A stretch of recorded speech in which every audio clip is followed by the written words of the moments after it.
It is my pleasure to today welcome the Mayoral Committee of the Multi-Party Coalition in the city of Tshwane.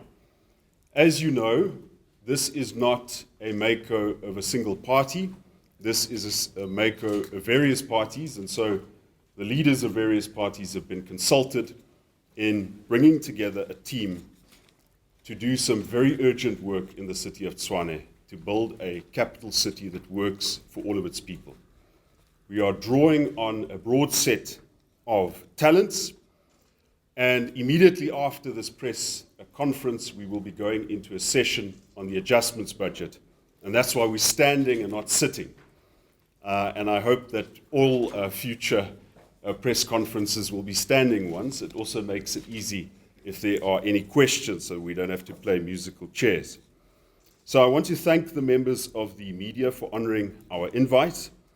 I know that we've seen a lot of each other in the recent past. Hopefully, you'll have more good stories to tell about stability and certainty going into the future. This is the Mayoral Committee, and as I stated in my acceptance speech in Council, it is indeed a great honor for me to serve in this position.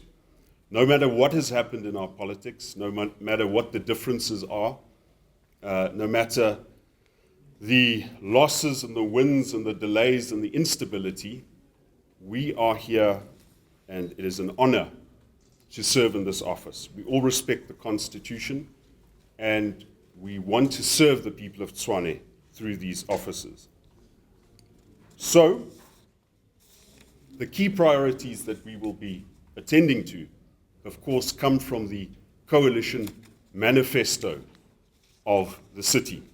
There are 10 points in that manifesto, but there are 5 points in particular that are of crucial importance given the circumstances.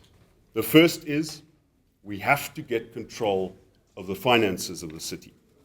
We've got to devise a financial recovery plan that not only addresses the concerns of the Auditor General, but also addresses much deeper lying concerns about Tshwane's financial situation.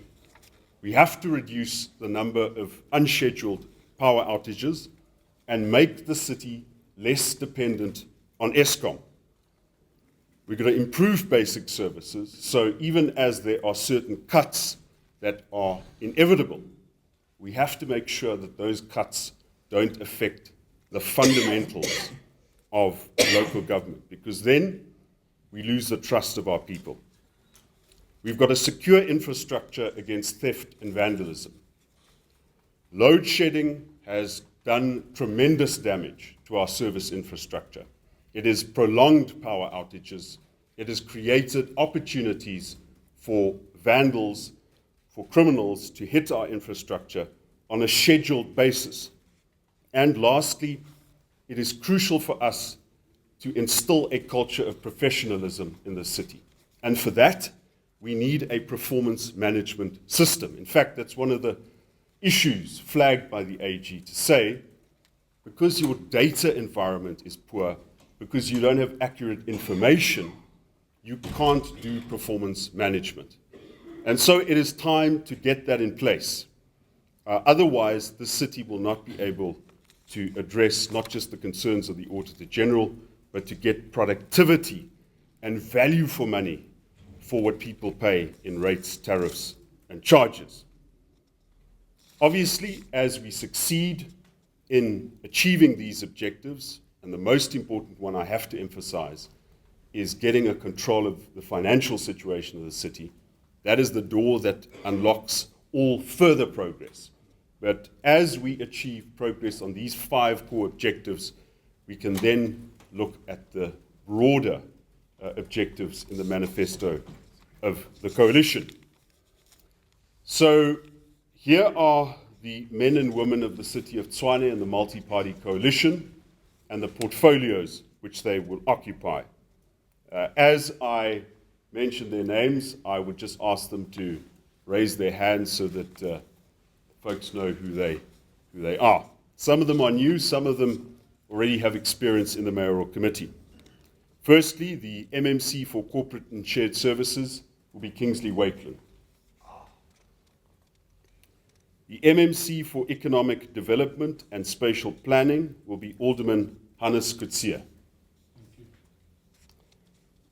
The MMC for Utilities and Regional Operations will be Councillor Themba Fosi. Themba. The MMC for Environment and Agriculture will be Zianda Tshwane. The MMC for Finance will be Alderman Peter Sutton. The MMC for Roads and Transport will be Alderman Katlego Matebe. The MMC for Community Safety, Alderman Grandi Tennyson. The MMC for Social Development, Alderman Peggy de Bruin. The MMC for Human Settlements, Councillor Ofentse Madzebetela. And lastly, the MMC for Health, Councillor Rina Marx. I am pleased to introduce this strong and diverse team, fit for purpose, ethical, ready to serve the people of Tshwane. We will now start hitting the ground running. Being an MMC is an incredibly difficult position. We constantly have to find the balance between, at the one end, interfering in the administration, where officials tell you, no, you can't ask this question, no, you can't do this, no, you can't visit this site. And on the other hand, where the Auditor General or other entities then accuse or object to the fact that there is not sufficient supervision and oversight by the political leadership. The one critical thing that each of these men and women have to understand is that we are the public faces.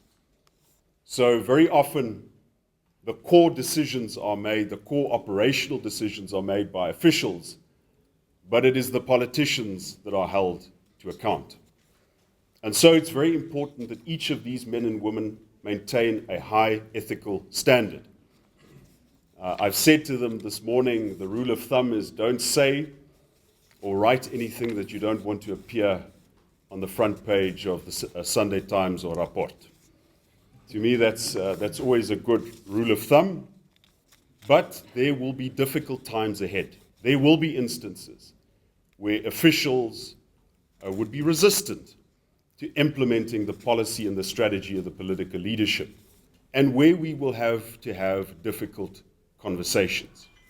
That is the nature of government. That is the nature of political leadership. Of course, as I mentioned, we are a coalition.